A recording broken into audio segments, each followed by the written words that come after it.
اور میری معلومات کے مطابق جو الزامات ان پر لگائے جاتے ہیں کہ انہوں نے کوئی اسائلم کی درخواست دے دی ہے، اس میں بھی کوئی حقیقت نہیں ہے، اور وہ خود یہ کہتے ہیں کہ میں اپنا یہ پڑھائی کا اور فیلوشپ کا کام مکمل کر کے پاکستان واپس جاؤں گا. تو اگر وہ خود یہ کہہ رہے ہیں تو میرا خیال ہے جب تک کوئی ثبوت نہیں آتا ہمیں اس پر یقین کرنا چاہیے. جو بنیادی سوالات انہوں نے اٹھائے ہیں اس پر جو انٹرویو تھا، آپ نے اگر غور کیا ہو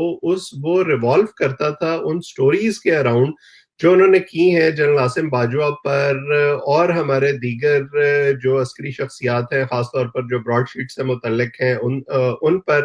جنرل باجوہ کے کچھ کزنز ہیں جو اس وقت انگلینڈ میں موجود ہیں، ان سے متعلق کہ ان سب کا کیا کردار رہا ہے براڈ شیٹ سے، اور کس طرح پیسہ گھوم کے ایک طرح سے شاید انہی کی جیبوں میں واپس جاتا رہا ہے.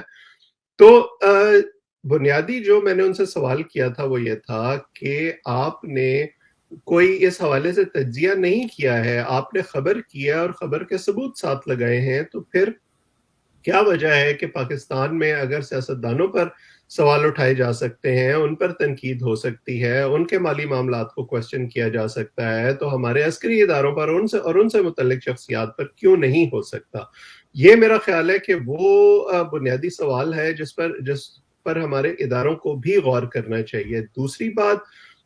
جو اس حوالے سے ہے وہ یہ ہے، وہ انہوں نے خود اس میں ذکر کیا کہ کس طرح اس طرح کی خبریں کرنے پر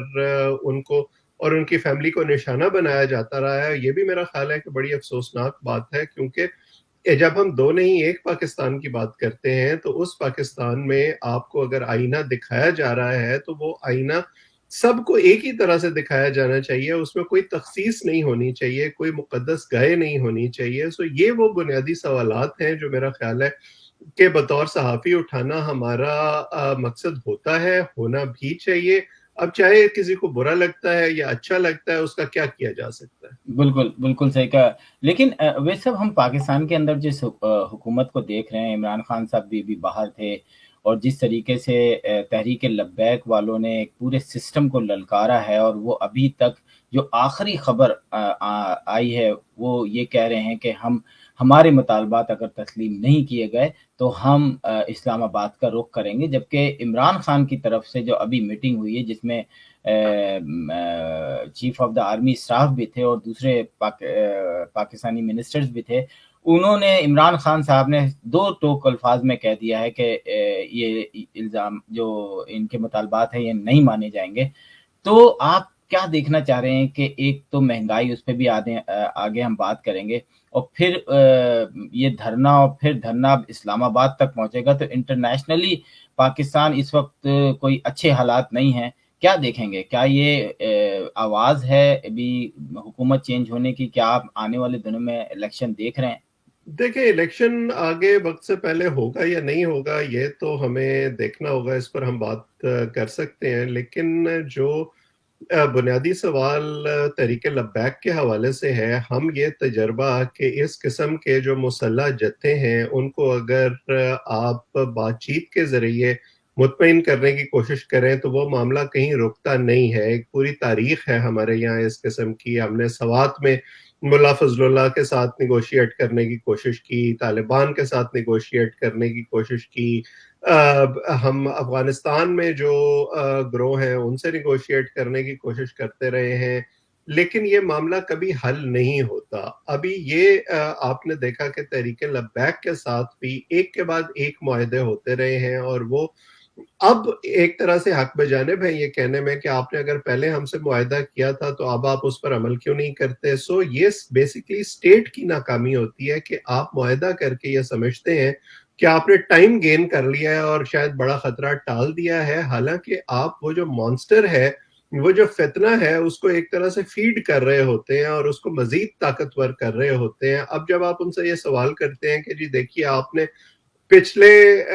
دھرنے میں کیسے پولیس والوں کو مارا، کیسے توڑ پھوڑ کی، کیسے جو ہے آپ نے ٹریفک جیم کیا، تو وہ پھر فوراً آپ کو نکال کے ویڈیوز دکھاتے ہیں 2014 کے تحریک انصاف کے دھرنے کی، جس میں وہ کہتے ہیں کہ جی دیکھیں یہ تو خود انہوں نے بھی کیا تھا، تو یہ اب ہمیں کیسے روک سکتے ہیں. اور ایک طرح سے یہ جو آرگومنٹ ہے یہ بالکل جسٹیفائڈ ہے. لیکن اس لیے میں کہتا ہوں کہ جو قانون کا دائرہ ہے وہ ایک طرح سے سب پہ امپلیمنٹ ہونا چاہیے، چاہے وہ کوئی سیاسی گروہ ہے، چاہے کوئی مذہبی گروہ ہے. جس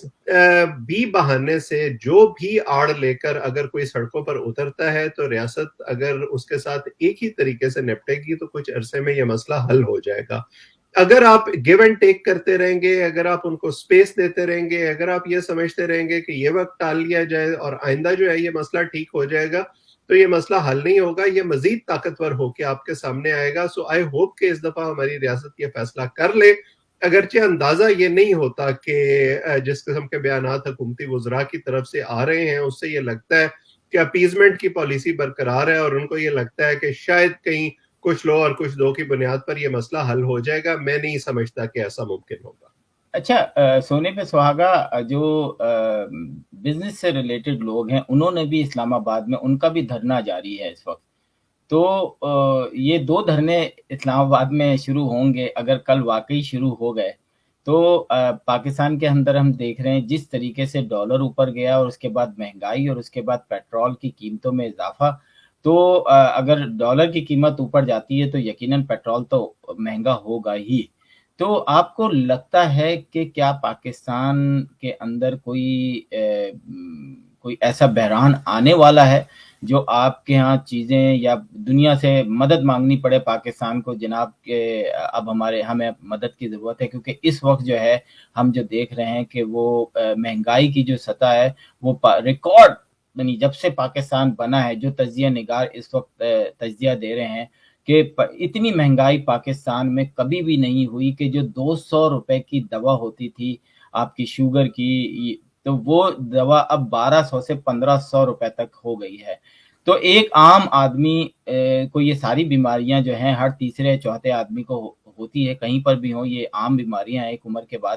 تو آپ کو لگتا ہے کہ کوئی ایسا بحران آنے والا ہے مہنگائی کا؟ دیکھیے, بحران آنے والا نہیں ہے, بحران تو آ چکا ہے. ہمارے یہاں آج کل یہ خبریں چھپ رہی ہیں کہ بجلی تقریباً 48% مہنگی ہو گئی ہے, مختلف جو اشیاء خورد و نوش ہیں ان کی قیمتیں 50 سے لے کر 100% تک بڑھ گئی ہیں پچھلے 3 سال میں, بعض معاملات میں اس سے بھی زیادہ بڑھ چکی ہیں. اور لوگوں کی جو قوت خرید ہے وہ اس کے مقابلے میں کہیں زیادہ کم ہوئی ہے ڈالر کی ڈی ویلیویشن کی وجہ سے. غریب آدمی جو ہے وہ تقریباً دونوں طرف سے پس رہا ہے. اب کل میں ایک اکانومسٹ کو سن رہا تھا, اور جب وہ یہ کیلکولیشن کر رہے تھے تو اس سے یہ اندازہ ہوتا تھا کہ جس شخص کے پاس 3 سال پہلے 100 روپے تھے ایک چیز خریدنے کے لیے, اب وہی چیز خریدنے کے لیے اس کے پاس 30 35 40 روپے رہ گئے ہیں. یہ اس قسم کے جو معاشی مسائل ہیں اس کا اس وقت پاکستان کے عام آدمی کو سامنا ہے. اب ہوتا یہ ہے کہ لوگوں کی جو غم و غصہ ہے, لوگوں کی جو شکایات ہیں وہ جائز ہوتی ہیں, اور ان کو اس کو ایک طرح سے راستہ دکھانے کے لیے چاہیے ہوتا ہے. جب بھی تحریک لبیک یا اس طرح کی کوئی اور جماعت, یا 2014 میں عمران خان صاحب بھلے 4 حلقے کھلوانے کے لیے دھرنا دے رہے ہوں, لیکن بہت سارے اور لوگ اس میں ایسے شامل ہو جاتے ہیں جن کی اپنی شکایات کسی نہ کسی حوالے سے ہوتی ہیں, اور اس دفعہ بھی یہی ہو رہا ہے. اب ہماری حکومت جو ہے وہ ایک طرح سے وہ جس کو کہتے ہیں caught between the devil and the deep blue sea, وہ ہے کہ انہوں نے تقریباً 3 ساڑھے 3 سال کا عرصہ گزار دیا ہے اور بظاہر کوئی پالیسی نہیں ہے. اس وقت جو ان کے آئی ایم ایف سے اگلی قسط کے لیے مذاکرات تھے 6 ارب ڈالر کے, وہ نتیجہ خیز ثابت نہیں ہو سکے, اور اس کے بعد عمران خان صاحب اور شوکت ترین صاحب اب جو سعودی عرب کا دورہ کر کے واپس آئے ہیں, اس کے بعد خبریں آ رہی ہیں کہ شاید سعودی عرب نے کچھ جو ہے پاکستان کا جو زر مبادلہ ہے اس کے لیے کوئی 3 ارب ڈالر دینے کا اعلان کیا ہے, جو کہ پاکستانی اکاؤنٹس میں رکھے جائیں گے, اور ایک دم جو بیلنس آف پیمنٹس کا پریشر ہے وہ شاید آپ پر نہیں آئے گا. جو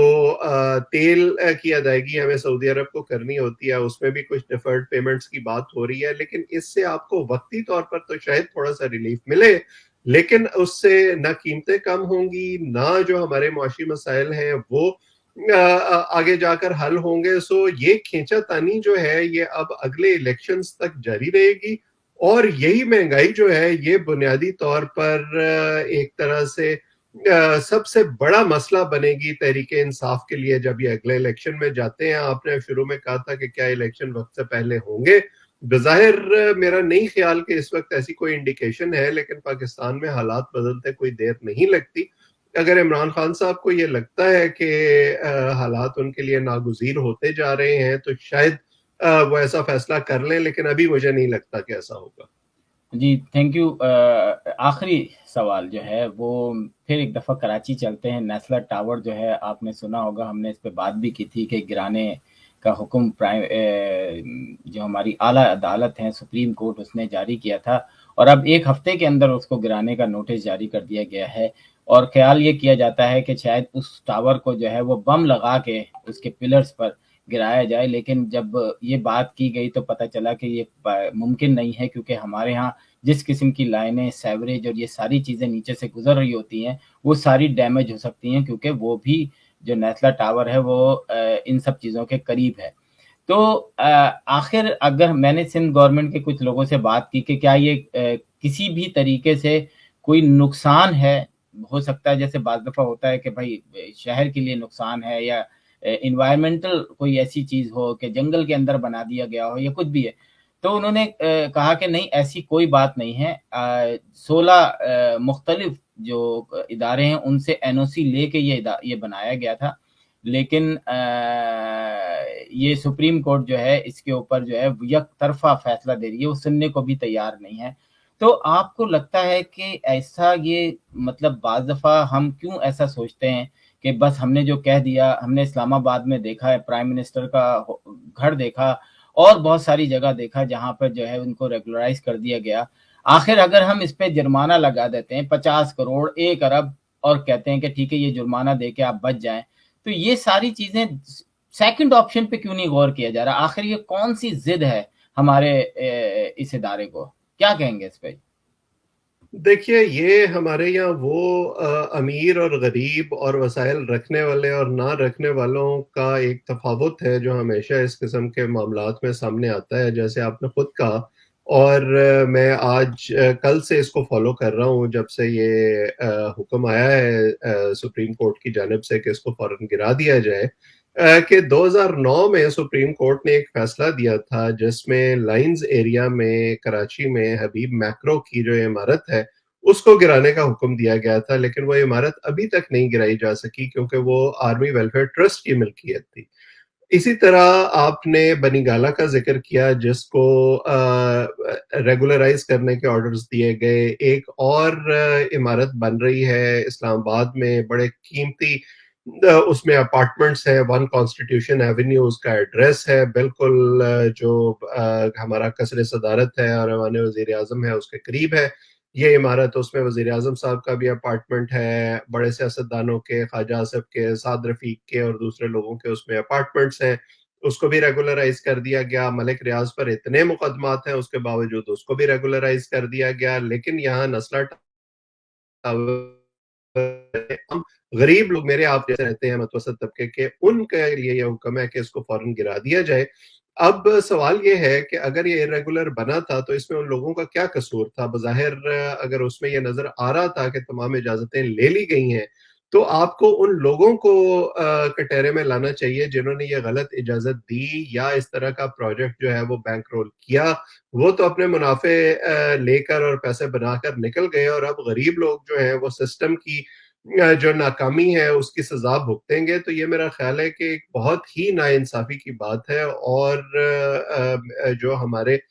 ذمہ دار ادارے ہیں، ہماری جو حکومت ہے، ان کو اس حوالے سے سوچنا چاہیے کہ نظریہ ضرورت پاکستان میں صرف امیر کی ضرورت پوری کرنے کے لیے استعمال نہیں ہونا چاہیے، کبھی کبھی اس کو غریب کو ریلیف فراہم کرنے کے لیے بھی استعمال کر لیا جائے تو کوئی حرج نہیں ہے.